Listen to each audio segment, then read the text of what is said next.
Welcome to SP properties. మనం చూస్తున్న ఈ ల్యాండ్ జనగాం టు సూర్యాపేట వెళ్ళే హైవేకి 1 కిలోమీటర్ డిస్టెన్స్లో ఉంటుంది.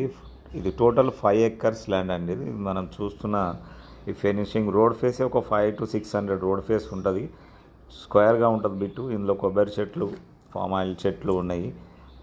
దీనికి సపరేట్ ట్రాన్స్ఫారం ఉంది. దీంట్లో గెస్ట్ హౌస్ కూడా ఉంది. మంచి చెట్లు పండ్ల నుంచి కూడా ఆదాయం వస్తుంది. ఇక్కడ రోడ్ ఫేస్ అనేది చాలా పెద్దగా ఉంటుంది. 30 feet రోడ్డు. హైవేకి జస్ట్ 1 kilometer డిస్టెన్స్లో ఉంటుంది. దీంట్లో గెస్ట్ హౌస్ కూడా ఉంది. ఎవరైనా ఇంట్రెస్ట్ ఉంటే కాల్ చేయండి. 45 lakhs ఎక్కడ చెప్తున్నారండి. ఇంట్రెస్ట్ ఉంటే ఈ నంబర్ కింద కనిపించే నంబర్ కాంటాక్ట్ చేయండి. Thank you. అంతేనా?